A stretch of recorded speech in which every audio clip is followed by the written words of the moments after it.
Welcome to the Provenance Trails, into this slow TV concept of me walking different trails here in Bergen, Norway, to talk to you about my prog rock eclectic music project Ozul, about the sound, the music, the philosophy behind the sound, and in many ways also why all of this is so important for me. These hikes are so integral to my process of sorting out my own thoughts or finding inspiration in nature to shape the music, the stories, the sound. Yeah, and you strange creature have clicked and followed some of these trails. Thank you for doing so. So let's jump right in. Whew. Do you think I'm getting in better shape? It doesn't. I'm sure it doesn't feel like it, but okay. Concept. I have defined a theme for today and have asked AI to prepare me a set of questions. Here they are, and I'm going to try to answer them as we walk. Oh, I took the wrong trail. Let's see. Can you speak a little bit about how every album starts? Ooh, that's a big question. Well, you know, I've made an announcement last trail at the end of episode 3, and the announcement was that I am working not only with one album, but two albums that are going to be called Stillborn Hope, Volume 1 and Volume 2. And those two albums are going to be a prequel and a sequel of the last album, Man on the Shore. So it's going to be a trilogy. Man on the Shore in the middle, Stillborn Hope Volume 1 and Stillborn Hope Volume 2.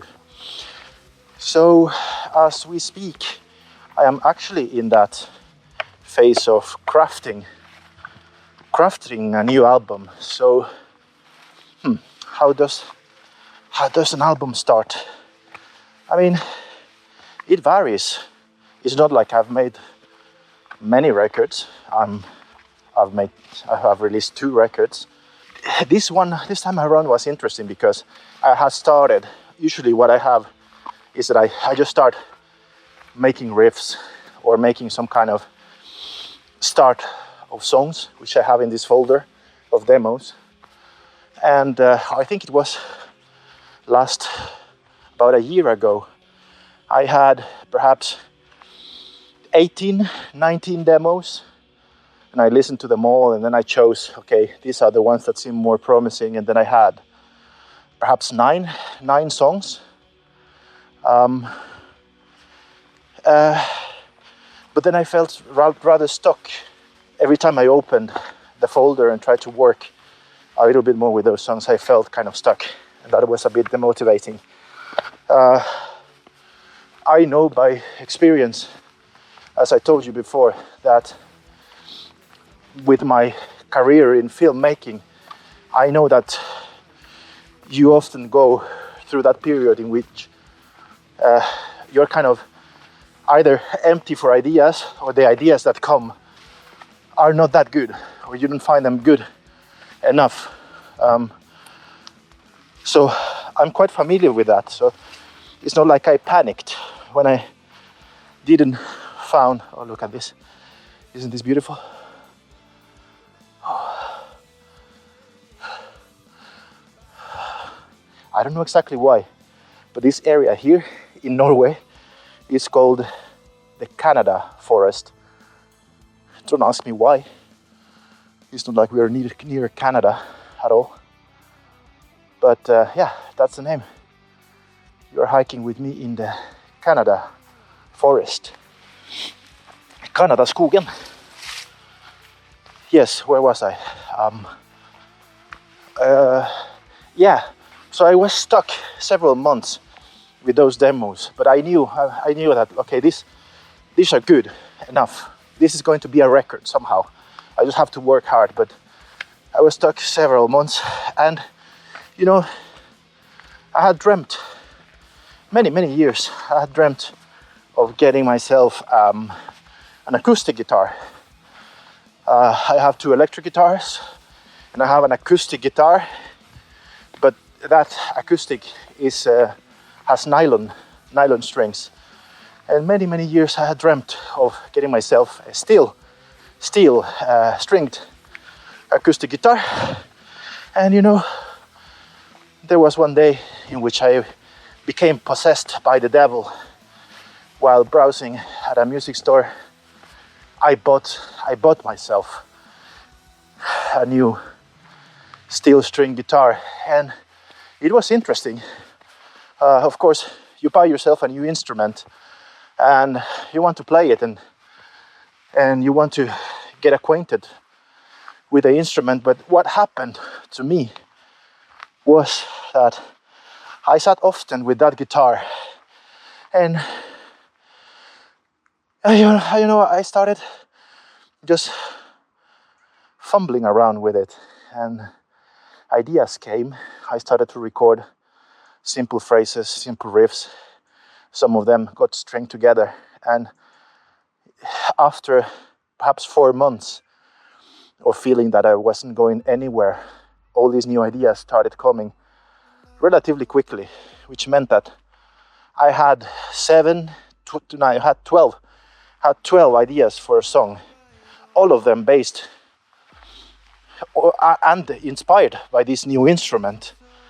And then I thought, I have already those 12, the old demos, and now I have these 8, 9, which are more acoustic.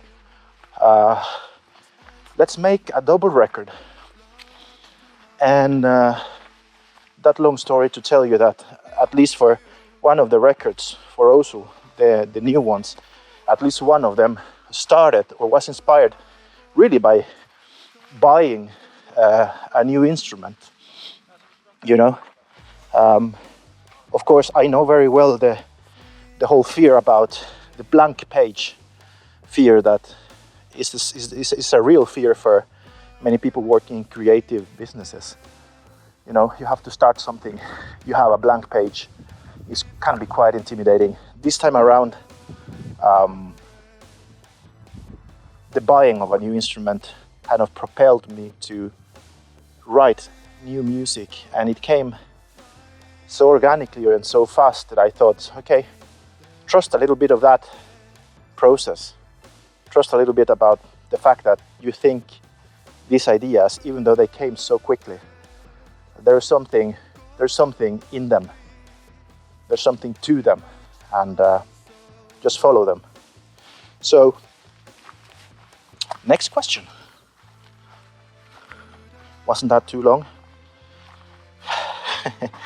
Thank you for being with me on these trails. Is there a pressure when you start a new album? Yes and no. My dear AI bot asking me that question. I mean, I think I spoke about that in the very first episode of this trail. Is that when you are such a small artist like me, in such a, the prog rock niche is rather small if you compare it to pop artist. I don't know how many million followers Beyonce has. I don't know, but it's a quite, even you cannot compare even the big ones in the prog niche to somebody in pop. I mean, the difference is just enormous. So there is no pressure for me when making a new record, because I have my real job that pays the bills, and there's no record label, there are no contracts. It's just me having this urge, almost like a compulsion, to make this music. So in that sense, there is no pressure, but the pressure comes more from within, because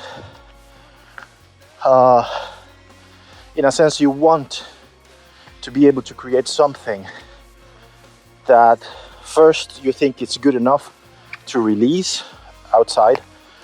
So there is a pressure to always be, I guess, second guessing, or trying to not second guess, or trying to know when to second guess yourself in terms of, is this good enough? Is this original enough? And there is the normal, this personal insecurity that lives within me of will there be people willing to listen to this, and would they find some value out of it? So in that sense there is some pressure, but I think it's more your own. It comes from within. It's not anything connected to a label or contracts, or and forget about money, because no one makes money out of music. Okay. How do you turn an idea into a song? That's a good question. That made me think. And so let me stop here for a second. And you can also appreciate a little bit of the landscape. Stop to think. And listen to the wind.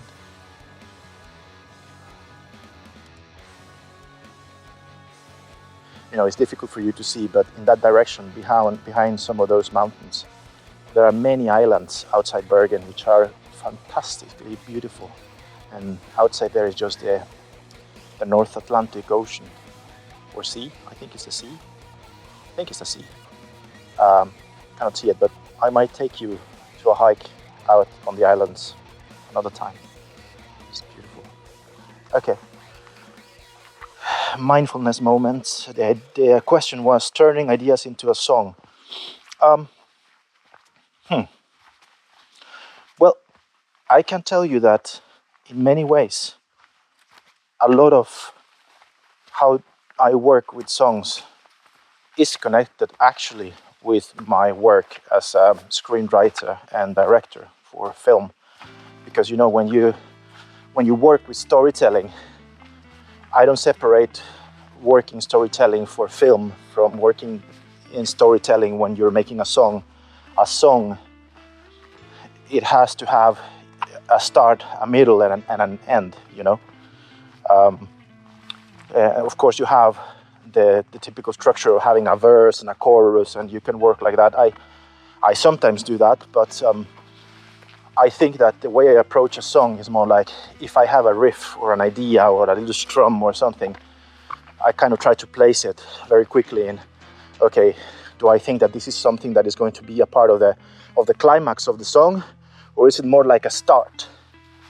And in that way, it's a little bit like walking on these trails, you know.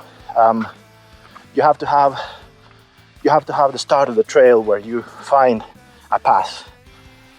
And then you have to have the fucking hill like this one that is going to take you out of breath. So you have to have something in the song that kind of, you feel that is something that emotionally moves you. So that's why these hikes are so important for me, and believe it or not, they shape the way I think about a song. I might be walking these hills with a demo of one of the songs in my ear, an early demo, and then I think, okay, now I'm in this hill. Now I'm in this hill and I'm losing my breath. So the question would be, is there a part that can match that, you know, that kind of same feeling of, are you going up or down in the story that you are telling, you know? The same way in a trail, sometimes you reach the top and you get access to the landscape, like kind of the overview of things. So often I think that songs also need that, you know, that you have to go a place in the song which things either explode or collapse. But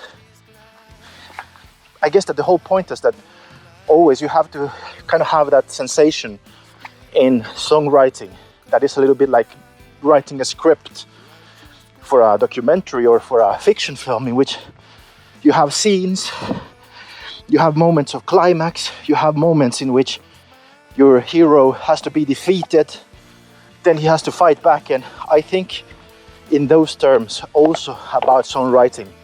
I might have a phrase of a guitar that, okay, this is the hero right now, but there is something that has to fight it. So it might be that is a synth line that replies, or yeah, that's the way I shape songs. Quite connected to screenwriting and quite connected to being outside on these hikes here in Norway. Next question. Does this make sense? I mean, perhaps you are also an artist, and perhaps you can relate to this that I'm talking to. I'm very, very happy to receive comments if you are listening to this and you have your own thoughts about songwriting or anything that I've been talking about. So just leave them in the comments. So next question. I have to show you this. Look at this beautiful stone. This is pretty much the top of the trail. I think here we call this stone Eikelisteinen. I think this mountain is called Eikeli Mountain. And this is the Eikeli stone. And here is this area in Bergen where I live, which is called Fylingsdalen. But this stone it's beautiful, isn't it? It just rests here. I'm quite sure that this is one of these things that have happened here in Norway, which are directly connected to glaciers and ice. During the last ice age, we had 3-kilometer glacier on top of us here, and some of these stones were carried by enormous glaciers. And when the glacier later on subsided or melted, these stones came to rest here. And I'm going to go around so you can see it a little bit better. It's fantastic, isn't it? Sometimes there's people here, but no, there's nobody here now. I'm going to go around so you can see it. It's quite majestic if you ask me. Look at this. Isn't it great? So yeah, leave some comments. What do you think about this whole rambling about songwriting and all that? So next question. What is inspiration for you? Fucking hell. Today was the AI was rather inspired. Difficult questions. What is inspiration? I guess I kind of mentioned it already. It kind of varies. Very often you lack the inspiration and there's nothing there, and you have to kind of let it wash over you, the fact that right now you're just making shit, or it feels like that. And that's part of the inspirational process, the way I try to see it, to not be too discouraged about the fact that you're not producing anything at the moment, or the things that you're doing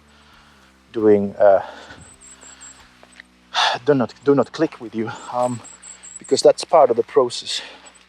Sometimes you have to just feels like you have to purge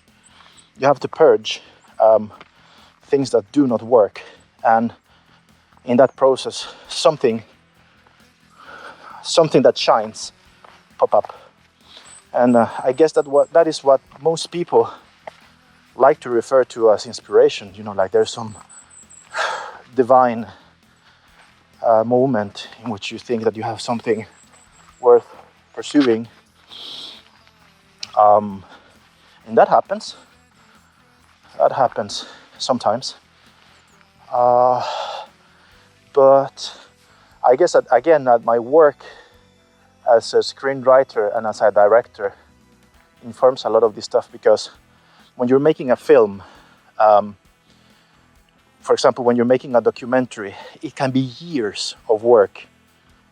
You get an idea and then you have to write some kind of concept, and then you have to pitch this concept to people, and people tell you, well, that's okay, but you have to change it a little bit like this or like that. If you want to have get some funding to do it, then you have to fund the idea. And you know, in that process, the original idea gets to be worked a lot to be able to sell it, to be able to fund it. You shoot your documentary, and things happen, and your film ends up changing also in the editing room. And then if you have a TV channel with you, they make some changes. So if you think about the idea that you had 5-6 years before, and then you see the film that you end up publishing 5-6 years down the line, those can be very different. And then the question is, I thought that my main idea was okay. I thought I was inspired when I made that first draft of an idea. Does that mean that the actual finished film is worse? It's very difficult to know. But the fact for me is that very often what I think I have come to recognize is that the whole inspiration stuff, it's kind of overrated. Because almost any idea, if you work and if you strive long enough, most ideas can become something. So the fact is that very often what happens is that you are not willing to work long enough with the idea that you have, or perhaps that I do not have the actual skills as a musician to kind of polish this idea that I have into something that is good enough, because I'm not good enough guitarist, or I'm not good enough singer. So that what I'm thinking that this song might have, I don't have the skills to pull it off. So that's a little bit more the way I think about this stuff. Inspiration is not a work that I like a lot. I don't know if this is a myth or what, but I remember reading some quote someplace about somebody saying that inspiration is 99% perspiration. So, and I kind of believe in that. All right. The one piece of gear. What is the one piece of gear I can't live without when creating a new song?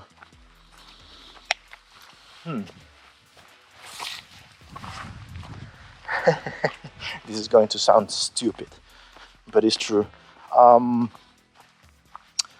don't think that there is a specific piece of, like, an instrument, because I'm not good at any instrument.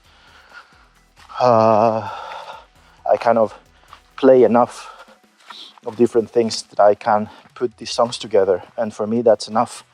So I don't think that there is one. Sometimes a lot of the songs start with a guitar. That is true, but I am also very fond of synths and piano. So piano can very well be a piece of gear that starts a song. But so yeah, it sounds kind of stupid, but it's really the computer, and specifically the workstation, the software, which in my case is Logic, because I have no problem being rather open about the fact that I don't think I am proficient in any instrument really. So I kind of tend to think of it like a director as well, you know. When you make a film or a documentary, you have your vision of what the film is going to be, but you need a camera operator, sound people. The picture is going to be manipulated, cut, and you do everything in your power to fulfill the vision. And I think of Ozul pretty much like that as well. Because, I mean, I guess that if I was a fantastic guitar player, it would be important for me to for example, play one solo in one take, or have that vocal take be as long as possible, or as some people like to record, they still think or insist that the best is to have the band in the room and have that energy of the. And I understand, of course, if you are that project, nothing wrong with it. It's a beautiful thing when a band know their material so well that they can gather in the studio and play like that.